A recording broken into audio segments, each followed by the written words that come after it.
শুরু করি report writing number 22। আর আজকে আমরা আলোচনা করব ফার্ম বিল নিয়ে। এই বিল যখন পার্লামেন্টে পাস হয়, বিশেষ করে রাজ্যসভায়, বিরোধীরা অভিযোগ আনেন যে আনকনস্টিটিউশনাল ওয়েতে বিলগুলোকে পাস করানো হয়েছে। আর তোমরা যারা রাজ্যসভা চ্যানেলকে ফলো করো তারা নিশ্চয়ই দেখেছো যে কীরকম ওয়েতে, মানে সিচুয়েশন কেমন ছিল, পরিবেশ কেমন ছিল সেদিন রাজ্যসভার। যদি কেউ না দেখে থাকো, আমি নিচে ডেসক্রিপশন বক্সে তার লিঙ্ক দিয়ে দেবো, তোমরা চাইলে দেখে নিতে পারো। তো এই যে বিল রয়েছে, এই যে ফার্মার বিল যেটা রয়েছে, সেটা পাস হওয়ার পরে সারা দেশ জুড়ে কৃষকরা কেন প্রতিবাদ শুরু করলো, কি কি আছে এই বিলে, সত্যি কি কৃষকরা উপকৃত হবেন এই বিলের দ্বারা, নাকি এই বিলের দরুনে, মানে এই বিলের আড়ালে বড় বড় কোম্পানিরা উপকৃত হবে? সমস্ত কিছুর উত্তর আমরা জানবো এই ভিডিওতে। কিন্তু এই উত্তরগুলো সঠিকভাবে বুঝতে গেলে আমাদেরকে বুঝতে হবে কৃষক কথার আসল অর্থটা কি। তোমরা অনেকেই আছো, তোমাদের মধ্যে অনেকেই আছে যারা কৃষক পরিবারের ছেলে মেয়ে। তারা জানে, তারা ফিল করতে পারে একজন কৃষকের জীবন কেমনভাবে অতিবাহিত হয়, তাদের প্রতিটা দিন, প্রতিটা ঘন্টা, প্রতিটা মিনিট কেমন দুশ্চিন্তার মধ্যে দিয়ে তারা কাটায়। এনারা এমন এক ব্যক্তি যারা সমাজের উন্নতিতে ক্রমাগতভাবে সাহায্য করে চলেছেন, কিন্তু বিনিময়ে শুধু পেয়েছেন অবহেলা আর বঞ্চনা এই সমাজ থেকে। দিনের পরে দিন এরা পলিটিক্সের শিকার হয়ে পড়েছে। বিভিন্ন রকম যে পার্টিরা রয়েছে তারা পলিটিক্সের শিকার করেছে, ভোটের জন্য নানা রকমভাবে এদেরকে শিকার করেছে, মানে এরা পলিটিক্সের শিকার। দেশের অর্থনীতির কথা যদি বলতে হয় তো এই কৃষকদের ভূমিকা অনেক বেশি দেশের অর্থনীতিকে সঠিকভাবে রাখতে। কিন্তু এনারাই আজ বসবাস করছে দারিদ্র্য সীমার নিচে, না খেতে পেরে ঋণের দায়ে অসহায় হয়ে আজ তারা আত্মহত্যা করতে বাধ্য হচ্ছে। একদম সঠিক ডেটা, একদম সঠিক ফ্যাক্ট তোমাদের সামনে বলে দিচ্ছি। আর এটাই হচ্ছে আমাদের সমাজের আসল ছবি। কিন্তু প্রশ্ন হচ্ছে চাষিদের এমন অবস্থার জন্য দায়ী কারা? শুধু যে সরকারের পলিসি আর যে শুধু ব্যবসায়ী এরাই কি দায়ী, নাকি অন্য কেউ দায়ী আছে? হ্যাঁ, অন্য কেউ দায়ী আছে। আমরা প্রত্যেকে তার জন্য দায়ী, সেটা ডাইরেক্টলিভাবে হোক, ইনডাইরেক্টলিভাবে হোক না কেন, আমরা প্রত্যেকে এর জন্য দায়ী কিছু কোনো না কোনো দিক থেকে। সেটা যদি তোমরা ভাবো ডেপথভাবে, তবে নিজেরাই বুঝতে পারবে যে আমরা কী কী ভাবে হচ্ছে দায়ী। তো যাই হোক, এবার আমরা বিলগুলো কী কী রয়েছে, সরকার যে বিলগুলো এনেছে সেগুলোকে আমরা এক এক করে দেখব আর আলোচনা করব। সবার প্রথমে the essential commodities amendment ordinance. তো এখানে অর্ডিন্যান্স কথাটা কেন লেখা আছে? তো এই যে বিল যেটা আনা হয়েছে সেটা অর্ডিন্যান্স আকারে আনা হয়েছিল। সবার প্রথমে অর্ডিন্যান্স হয়েছিল। এবার অর্ডিন্যান্সটা কি সেটাকে আগে বুঝি। আমাদের পার্লামেন্ট বছরের নির্দিষ্ট কিছু সময়ে কিন্তু অধিবেশনটা বসে। আমাদের পার্লামেন্টের অধিবেশন বসে বছরের কিছু নির্দিষ্ট সময়ে। সেই সময় বিভিন্ন রকমের বিল তর্ক বিতর্কের মাধ্যমে পাস হয় পার্লামেন্টে। কিন্তু পার্লামেন্ট বন্ধ থাকাকালীন দেশে যদি এমন ভয়াবহ পরিস্থিতি চলে আসে, এমন যদি এমার্জেন্সি পরিস্থিতি চলে আসে, যে সময় আইন প্রণয়ন করতেই হবে, সেই সময় রাষ্ট্রপতি টেম্পোরারি আইন জারি করে, আর একেই বলা হয় অর্ডিন্যান্স। আর এখানেই বিরোধীরা প্রশ্ন তুলেছে যে দেশে এমন কি পরিস্থিতি এলো, দেশে কৃষকের এমন কি পরিস্থিতি এলো যে অর্ডিন্যান্সকে জারি করতে হলো, অর্ডিন্যান্স জারি করে বিলগুলোকে আনা হলো, কি এমন পরিস্থিতি এলো? তো এই যে এবার দেখবো আমরা এই বিলে কী কী জিনিস বলা আছে। তো সরল সহজ ভাষায় আমরা এটাকে বোঝার চেষ্টা করবো। আর একটা ব্যাকগ্রাউন্ড রেডি করি সবার আগে এটা বোঝার। 1955 সালে ভারত সরকার একটা আইন এনেছিল যে কোনো ব্যক্তি সে ব্যবসাদার হোক, চাষি হোক, কোনো ব্যক্তি কি করতে পারবে না, খাদ্য সামগ্রীর ভাণ্ডার করতে পারবে না, খাদ্য সামগ্রী মজুত করতে পারবে না। কেন? কারণ খাদ্য সামগ্রী যদি মজুত করা হয় না, বাজারে সেই জিনিসের দাম অনেক বেশি পরিমাণে বেড়ে যায়। যেমন দেখো, তোমরা রিসেন্টে দেখে থাকবে পেঁয়াজের দাম হচ্ছে খুব বেড়ে গেছিলো। এর একটা কারণ ছিল যে মজুত, মানে এর একটা কারণ ছিল যে ভান্ডার যেগুলো রয়েছে, ভান্ডার করা, প্রচুর পরিমাণে ভান্ডার করা। এবার যখন পেঁয়াজের দাম কি হয়ে যায়, বেড়ে যায়, সাপোজ ধরো 25 টাকা পেঁয়াজের দাম ছিল, সেখান থেকে 130 টাকা পেঁয়াজের দাম হয়ে গেল, তখন কি করে, যারা মজুত করে রাখে তারা এই বাজারে সাপ্লাই করে, মানে নিজের লাভের জন্য। তো 1955 সালে এটার বিরুদ্ধেই আইন আনা হয়েছিল। বলা হয়েছিল যারা ভান্ডার করবে, যারা মজুত করবে খাবার, তারা সেটা ইল্লিগালি, বেআইনি, আর তাদের জন্য সাজা রাখা হবে। কিন্তু 2020 সালে এই বিলের কি করা হলো, অ্যামেন্ডমেন্ট করা হলো, অর্থাৎ এই বিলকে হচ্ছে সংশোধন করা হলো। আর সংশোধন করে বলা হলো অত্যাবশ্যক পণ্য যেমন চাল, ডাল, আলু, পেঁয়াজ, গম, যেগুলো ছাড়া আমাদের চলে না, সেই সমস্ত খাদ্যগুলোকে ইচ্ছে মতো মজুত করা পসিবল। তুমি যত খুশি মজুত করো। যত খুশি মজুত করতে পারো। তো এবার ভেবে দেখো সিচুয়েশনটা কি, যদি যত খুশি মজুত যদি কেউ করে ফেলে, তবে প্রাইস মানে দাম কত আকারে বেড়ে যেতে পারে, কারণ তারা তো নিজের স্টক রেখে দেবে, যখন দাম বাড়বে তখন ছাড়বে। এতে সাধারণ মানুষ কত আকারে এফেক্টেড হতে পারে। তো বিরোধীরা যখন এটা নিয়ে প্রোটেস্ট করলো, তখন সরকার কি বলল? সরকার বলছে আমি তো শুধু ব্যবসায়ীদের স্টক করতে বলেছি এমন নয়, চাষিরাও যদি চায় তো চাষিরাও স্টক করবে। এবার চাষিরা কি বলছে? চাষিরা বলছে আপনারা ভাবেন যে আমাদের বাড়ি আপনাদের মতো অত বড় বড়, আমাদের অট্টালিকা রয়েছে, অট্টালিকার মতো আমাদের বাড়ি, এটা আপনারা ভাবছেন, কিন্তু এটা আপনাদের টোটালি ভুল ধারণা। না আমাদের কাছে বড় বড় বাড়ি রয়েছে, না আমাদের ব্যবসাদারের মতো বড় বড় গোডাউন রয়েছে যেখানে আমরা এই খাবারগুলোকে স্টোর করতে পারবো। তো এটাই ছিল হচ্ছে এক নম্বরে বিলের সারাংশ। আর দ্বিতীয় নম্বরে বিলে চলে আসে, দ্বিতীয় নম্বরে বিলে কন্ট্রাক্ট ফার্মিংয়ের কথা বলেছে। এবার এই কন্ট্রাক্ট ফার্মিংটা কি? কোনো বেসরকারি সংস্থা, আবার কথাটাকে উল্লেখ করি, কোনো বেসরকারি সংস্থা অথবা কোম্পানি কৃষকদের সাথে এগ্রিমেন্ট করে কোনো একটি নির্দিষ্ট ফসল ফলানোর জন্য। একটা কোম্পানি রয়েছে, সে কী করলো, কোনো একটি নির্দিষ্ট ফসল ফলাতে হবে কৃষককে বললো, আর সেটা নিয়ে কন্ট্রাক্ট করলো। আর কন্ট্রাক্টের মানে যখন ফসল ফলানোর আগেই মানে এই যে কোম্পানি রয়েছে সে কি বলে দিল যে ফসল ফলে গেলে আমি তোমাকে 25 টাকা বা 30 টাকা কোনো একটা দর আমি তোমাকে দেবো, তাতে বাজারের রেট যাই থাকুক না কেন আমি তোমাকে এই রেটে দেবো। বাজারের দাম যদি কমে যায় তাও আমি 25 টাকায় দেবো, বাজারের দাম যদি ওর বেড়ে যায় তাও আমি তোমাকে 25 টাকায় দেবো। তো এটাই হচ্ছে কন্ট্রাক্ট ফার্মিং। এবার এখানেও কিছু সমস্যা রয়েছে, মানে এই আইনকে কিছুটা আপগ্রেড করলে আইনটা বেশ ভালো আকারে পৌঁছাতে পারে। যেমন এই যে সাপোজ ধরো কোম্পানি এগ্রিমেন্ট করে গেল যে 25 টাকা দরে আমি হচ্ছে বিক্রি করব। এবার ধরো কোম্পানি দেউলিয়া হয়ে পড়লো, বা কোনো ক্রমে কোম্পানি হচ্ছে এই 25 টাকা না দিতে চেয়ে বললো যে আমি 15 টাকা দেবো। তো সেই ক্ষেত্রে সেটেলমেন্ট কারা করবে? তো সেই ক্ষেত্রে সেটেলমেন্টের জন্য সঠিক সেটেলমেন্টের ব্যবস্থা কিন্তু এই আইনের মধ্যে নেই। চলে আসি তৃতীয় নম্বরে। তৃতীয় নম্বরে বিলে সাধারণত বলেছে যে ব্যারিয়ার ফ্রি মানে যেখানে কোনো বাধা নেই। কৃষকরা সাধারণত কি করে? সরকারের মতে কৃষকরা সাধারণত তাদের যে সমস্ত উৎপন্ন দ্রব্য আছে সেগুলো মান্ডি বা হচ্ছে আড়ত যেখানে রয়েছে সেখানে বিক্রি করে।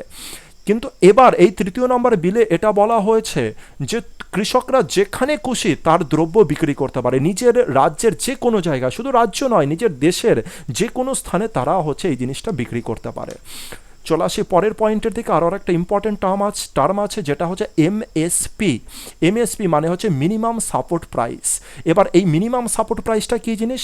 যেমন আগে কন্ট্রাক্ট ফার্মিং সম্পর্কে তোমাদের বললাম, কন্ট্রাক্ট ফার্মিং সেম জিনিস হচ্ছে মিনিমাম সাপোর্ট প্রাইস, শুধু কন্ট্রাক্ট আগেরটাই কী ছিল, কোম্পানি করছিল, আর এই ক্ষেত্রে কে করবে? গভর্নমেন্ট করবে। এই যে এই মিনিমাম সাপোর্ট প্রাইসে হচ্ছে গভর্নমেন্ট করবে। ব্যাপারটা কি একটু বলে দিই, মানে ডিফারেন্সটা কি?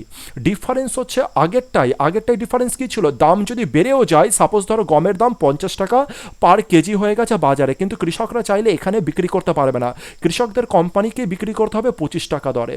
কিন্তু এখানে কৃষকরা ধরো হচ্ছে বাজারের দাম অনেক বেড়ে গেছে, মিনিমাম সাপোর্ট প্রাইস ধরো হচ্ছে 30 টাকা করে এরা হচ্ছে এগ্রিমেন্ট করে নিয়েছিল কৃষকরা হচ্ছে সরকারের সাথে, কিন্তু বাজারে যখন ফসল উঠে গেছে বাজারে দাম হচ্ছে 60 টাকা এত রুপিস পার কেজি। এবার এখানে কোনো বাধ্যবাধকতা নেই যে সরকারকেই তাদের হচ্ছে ফসলগুলোকে হচ্ছে বিক্রি করতে হবে, এমন কোনো বাধ্যবাধকতা নেই। কৃষকরা যদি চায় তো হচ্ছে বাজারেও সেই দ্রব্য বিক্রি করতে পারে। তো সেটাই হচ্ছে MSP.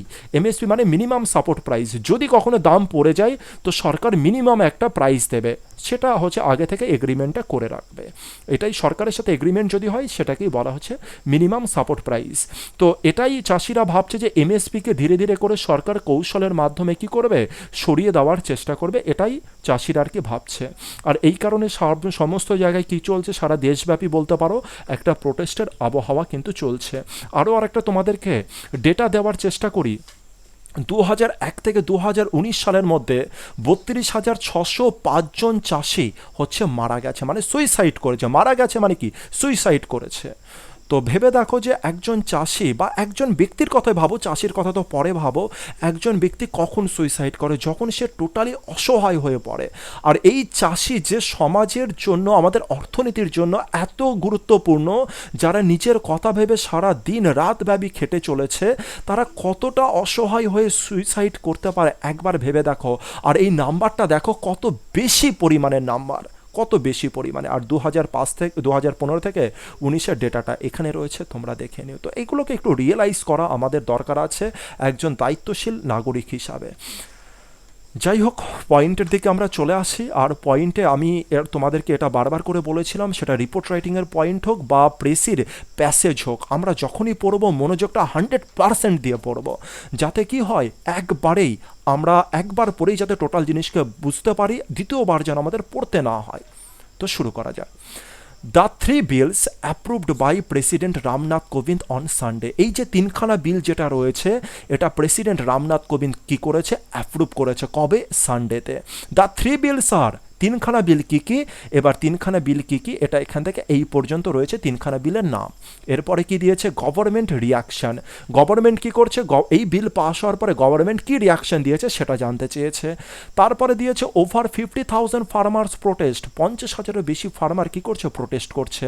Highways and railroads were blocked. Highway, রেল রোডগুলোকে তারা কি করছে? যারা প্রোটেস্ট করছে চাষিরা, তারা ব্লক করে দিয়েছে। শিরোমণি আকালি দল, জানো তোমরা, এসএডি, এরা কি করেছে? কুইট করেছে ন্যাশনাল ডেমোক্রেসি অ্যালায়েন্সকে, মানে এনডিএ থেকে তারা সরে এসছে। এসএডি মানে হচ্ছে আকালি দল সরে এসছে। তো শুরু করা যাক এবার টাইটেল দিয়ে। টাইটেল আমি দিয়েছি ফার্ম বিল। তোমরা চাইলে ক্যাপিটাল লেটারে সমস্তটা লিখতে পারো, অথবা প্রতিটা ওয়ার্ডের ইনিশিয়াল লেটারগুলোকে ক্যাপিটালে দিতে পারো। আওয়ার স্পেশাল কারেসপন্ডেন্ট দিয়েছি, তোমরা চাইলে বাই আর স্টাফ রিপোর্টারও দিতে পারো বা অন্য কিছু দিতে পারো। এখানে প্লেস আর ডেট মেনশন করে দিয়েছি, যে কোনো প্লেস ডেট তোমরা মেনশন করতে পারো যদি পরীক্ষার পয়েন্টে, মানে যে পয়েন্ট দিয়ে দিয়েছে যদি সেখানে কোনো কিছু উল্লেখ না থাকে। সাধারণত পরীক্ষার ডেট আর প্লেসই মেনশন করা হয়, অথবা পরীক্ষা যে ডেটে দিচ্ছ তার পরের ডেটও তোমরা দিতে পারো। শুরু করা যাক। President Ramnath Kovind on Sunday gave assent to 3 contentious farm bill passed in parliament. তো এইটুকু আগে বোঝার চেষ্টা করি। সবার আগে এই সেন্টেন্সকে ব্রেকটা করার চেষ্টা করি, তারপরে আমি এর মানেটা বলছি। গেভ মানে দিয়েছিল। কে দিয়েছিল? প্রেসিডেন্ট রামনাথ কোবিন্দ দিয়েছিল। কি দিয়েছিল? সম্মতি দিয়েছিল। প্রেসিডেন্ট রামনাথ কোবিন্দ অ্যাসেন্ট মানে হচ্ছে সম্মতি দিয়েছিল। কি বিষয় সম্মতি দিয়েছিল? 3 কন্টেনশাস মানে হচ্ছে বিতর্কমূলক, 3টে বিতর্কমূলক ফার্ম বিলে কি করেছিল? সম্মতি দিয়েছিল। আর যেটা পাস হয়েছিল কোথায়? পার্লামেন্টে। এবার তুমি যদি বলো যে কবে? On Sunday. তোমরা চাইলে সানডেকে লাস্টেও লিখতে পারো, মানে ইন পার্লামেন্টের আগেও লিখতে পারো, অথবা সানডেকে এখানেও দিতে পারো, এটাতে এমন কোনো কিছু যায় আসে না। তাহলে কে দিয়েছিল? প্রেসিডেন্ট রামনাথ কোবিন্দ। কি করেছিল? অ্যাসেন্ট মানে সম্মতি দিয়েছিল। কিসের সম্মতি? 3খানা বিতর্কমূলক যে বিল পাস হয়েছিল তাতে সম্মতি দিয়েছিল, যেটা কোথায় পাস হয়েছিল? পার্লামেন্টে। এরপরে দেখো পরের লাইনটা এর সাথে কীভাবে অ্যাড হয়েছে। দ্যাট হ্যাভ ট্রিগার্ড মানে হচ্ছে কারণ, কজ, আর এটা হচ্ছে কারণ। এটা মানে কোনটা? এই যে সম্মতি দেওয়া, এই যে 3খানা বিল, এটার কথা বলছে, দ্যাট দ্বারা বুঝিয়েছে। দ্যাট হ্যাভ ট্রিগার্ড, এটা কি করেছে? এটা একটা কারণ। Farmers protest specially in Punjab and Haryana. আর এটাই একটা কারণ হয়ে দাঁড়িয়েছে ফার্মার মানে কৃষকদের প্রোটেস্টের, কৃষকদের বিদ্রোহর, স্পেশালি কোথায়? পাঞ্জাব আর হরিয়ানার। এবার আমি একটু গ্রামারটা বলার চেষ্টা করি। এখানে দেখো ফার্মার্সের পরে একটা অ্যাপোস্ট্রফি দেওয়া আছে। ফার্মারদের প্রোটেস্টের, ফার্মারদের বিদ্রোহের কারণ, ফার্মারদের, তাই অ্যাপোস্ট্রফি। এবার তোমাদের মাথায় প্রশ্ন আসতে পারে, স্যার আরের পরে অ্যাপোস্ট্রফিটা কেন বসলো না? তো যদি একটা ফার্মারের কথা বলতো তবে অবশ্যই আরের পরে অ্যাপোস্ট্রফি বসতো, কিন্তু এখানে একাধিক ফার্মারের কথা বলা হয়েছে, তাই ফার্মার্সের পরে অ্যাপোস্ট্রফি বসেছে। এবার তোমাদের আরও কোশ্চেন আসতে পারে, স্যার অ্যাপোস্ট্রফির পরে এস কেন বসলো না? কারণ দেখো এখানেও এস আছে, এই যে এস আছে একটা, আর শেষেও যদি আর একটা এস বসিয়ে দিই তবে উচ্চারণে না একটু অসুবিধা হয়ে যায়, হিসিং সাউন্ড চলে আসে। আর এই হিসিং সাউন্ডকে অ্যাভয়েড করার জন্য যখন কোনো ওয়ার্ডের শেষে এস থাকে সেখানে শুধু অ্যাপোস্ট্রফি বসাতে হয়, আবার এস বসানোর কোনো দরকার পড়ে না। প্রোটেস্ট স্পেশালি, এবার দেখো এখানে স্পেশালি বলে রয়েছে, অনেক জায়গায় তো স্পেশালি বলেও থাকে, এখানে স্পেশালি বলে রয়েছে। এটার একটা ছোট্ট রিজন আমি বলে দিই, কোথায় স্পেশালি বসাবে কোথায় স্পেশালি বসাবে, জাস্ট ছোট করে বলার চেষ্টা করি। কখনো আমি এটার একেবারে লজিক্যালিভাবে আমি বোঝানোর চেষ্টা করব। দেখো স্পেশালির সাথে তখনই যোগ হবে যখন স্পেশালির পরে কোনো রকম নাউন টাইপের ওয়ার্ড থাকবে, নাউন জাতীয় ওয়ার্ড। দেখো পাঞ্জাব হরিয়ানা এরা কি? এরা হচ্ছে নাউন। এরা যেহেতু নাউন তাই হচ্ছে স্পেশালি বসেনি, বসেনি, স্পেশালি বসেছে। কিন্তু স্পেশালি কখন বসতো, মানে ইটা কখন থাকতো না, স্পেশালি শুধু কখন বসতো, যখন পাস্ট পার্টিসিপাল থাকতো। সাপোজ V3 ফর্মে রয়েছে, এর আগে কি বসবে, স্পেশালি বসবে, স্পেশালি বসবে। কিন্তু এরপরে যদি নাউন থাকে, ধরো নাউন থাকে বা নাউন জাতীয় কিছু থাকে, তবে এখানে কি বসে যাবে, স্পেশালি। আশা করি বুঝতে পারলে। আপাতত এরকমভাবে মনে রাখো, পরবর্তী কোনো না কোনো সময় আমি ঠিক এটা সম্পর্কে বুঝিয়ে দেবো আর কি। তো প্রথমে প্যারাগ্রাফটা আমরা বুঝতে পারলাম, ইন্ট্রোডাকশনটা। এবার দেখবো যে এই বিলগুলো কারা, এই বিলগুলো করা যার জন্য এত প্রবলেম। মানে এখানেও দেখো পয়েন্টও বিলগুলো সম্পর্কে দিয়ে দিয়েছে, বিলগুলোর নাম। তো বিলগুলোর নাম আমি এখানে দিয়েছি, দ্য 3 বিলস। তিনখানা বিল কি কি, এখান থেকে এই পর্যন্ত তিনখানা বিলের নাম দেওয়া রয়েছে, দ্য 3 বিলস। তারপর আমি জাস্ট অ্যাড করেছি হ্যাভ নাও বিকাম অ্যাক্টস। তিনখানা বিল কি কি নামটা দিয়ে দিয়েছে, তারপরে লিখেছি হ্যাভ নাও বিকাম অ্যাক্টস। এই তিনখানা বিল এখন কিসে পরিণত হয়েছে, অ্যাক্টে পরিণত হয়েছে। কেন অ্যাক্টে পরিণত হয়েছে, কারণ রাষ্ট্রপতি এখানে সিগনেচার করে দিয়েছে, আর সিগনেচার করার পরে সেটা অ্যাক্টে পরিণত হয়। এরপরে রয়েছে গভর্নমেন্ট রিয়াকশন, গভর্নমেন্ট কী কী রিয়াকশন দিয়েছে সেটা দেখা যাক। The government said that, government কি বলেছে, the bills would transform the agriculture sector. Government বলছে এই বিলটা এগ্রিকালচার মানে সেক্টরকে কি করতে পারে, ট্রান্সফর্ম করে দিতে পারে, মানে চেঞ্জ করে দিতে পারে। এখানে দেখো উড ব্যবহৃত হয়েছে, কেন উড ব্যবহৃত হয়েছে সেটাও বলার চেষ্টা করি আমি। দেখবে যে এরর কারেকশনের যে টপিকগুলো ছিল সেখানে আমি এটা নিয়ে আলোচনা করেছি, তাও আমি একটু বলার চেষ্টা করি। সাপোজ ধরো এটা যদি ডাইরেক্ট ফর্মে থাকতো, দ্য বিল থেকে নিয়ে এটা কোটেশনের মধ্যে যদি থাকতো, তবে কি এখানে উড বলে লেখা থাকতো, থাকতো না। এখানে কি বলে লেখা থাকতো, উইল বলে। এবার ইনভার্টেড কমা এখানে উঠে গেছে, তাই এখানে উইলের বদলে কি হয়েছে, উড। কারণ এখানে কি আছে, এটা V2 রয়েছে, সেইড রয়েছে। একে অন্যভাবেও তোমরা ভাবতে পারো, অন্যভাবে ভাবতে পারো যে গভর্নমেন্ট কখন বলেছে, গভর্নমেন্ট অতীতে কোনো না কোনো সময়ে বলেছে। আর কি বলেছে, যে এই বিলটা ট্রান্সফর্ম করতে পারে এগ্রিকালচার সেক্টরকে। আচ্ছা, গভর্নমেন্ট যখন বলেছে তখনই কি এই বিলটা ট্রান্সফর্ম করে দিয়েছে এগ্রিকালচার সেক্টরকে, একদম করেনি। সেটা এই যে সেন্টেন্স রয়েছে একে তোমরা বলতে পারো অতীতের ফিউচার। এখানে ফিউচার কোনটা, এই বিলটা ট্রান্সফর্ম করবে এগ্রিকালচার সেক্টরকে। গভর্নমেন্ট বলা কাজটা হয়ে গেছে অলরেডি, কিন্তু আরও একটা কাজ বাকি রয়েছে যেটা ফিউচারে গিয়ে হবে, মানে ওই অতীতের ফিউচারে যখন বলেছিল তার ফিউচারে গিয়ে হবে। আর সেই সমস্ত ক্ষেত্রে তুমি কি বসাতে পারো, উড বসাতে পারো। তো এর রিয়েল কারণটা কি, ইনভার্টেড কমা উঠে গেলে উইলের বদলে উড বসে যায়। এরপরে চলে আসি, it would also raise the farmers income. এটা আরও কি করতে পারে, রেইজ মানে বৃদ্ধি করতে পারে ফার্মারদের ইনকাম, মানে কৃষকদের ইনকাম। দেখো ফার্মার, একটা ফার্মার তো নয়, ফার্মারদের। তাই এখানে এস এর পরে অ্যাপোস্ট্রফি দিয়েছি, আর এস দিইনি। কেন এস দিইনি, নাহলে হিসিং সাউন্ড চলে আসবে। ফার্দার মানে আরও, FUR আছে মানে হচ্ছে আরও। যদি এখানে FAR থাকতো তার মানে দূরবর্তী। Further the government had also promised, government আরও কি প্রমিস করেছে, ডবল ফার্মার্স ইনকাম বাই 2022। তো গভর্নমেন্ট আরও প্রমিস করেছে যে ফার্মারের ইনকাম ডবল হয়ে যাবে 2022 সালের মধ্যে। এরপরে কি রয়েছে, প্রোটেস্টের কথা। চলে আসে প্রোটেস্টের কথার দিকে। এখনও পর্যন্ত কি কি দেখলাম, যে ইন্ট্রোডাকশন দেখলাম, বিলগুলো কি কি, আর গভর্নমেন্টের রিয়াকশন দেখলাম। এরপরে দেখবো হচ্ছে কেমনভাবে প্রোটেস্ট চলছে, কোথায় কোথায় প্রোটেস্ট চলছে। But farmers across the country. আচ্ছা, এখানে অ্যাক্রস দ্য কান্ট্রি কেন ইউজ করলাম, অ্যাক্রস মানে হচ্ছে কান্ট্রির সমস্ত জায়গা জুড়ে, কান্ট্রির সমস্ত জায়গা জুড়ে, সেই ক্ষেত্রে আমরা প্রিপোজিশন অ্যাক্রস ইউজ করতে পারি। বাট ফার্মার্স কিন্তু কৃষকরা অ্যাক্রস দ্য কান্ট্রি, সমস্ত কান্ট্রি জুড়ে, হেল্ড ম্যাসিভ প্রোটেস্ট, ম্যাসিভ মানে ভয়ানক প্রোটেস্ট, ভয়ানক বিদ্রোহ করছে। আর যেটাকে supported by several farm bodies and many political parties. এবং এটাকে সাপোর্ট করছে কি, বিভিন্ন রকম কৃষক যে সংস্থাগুলো রয়েছে এগুলো কৃষকদের সাহায্য করছে। আরও কারো সাহায্য করছে, বিভিন্ন পলিটিক্যাল পার্টি, সাধারণত যারা অপোজিশন পার্টি তারা সাপোর্ট করছে। Over 50,000 farmer protested in the state of Maharashtra, Punjab, Haryana and small parts of Madhya Pradesh.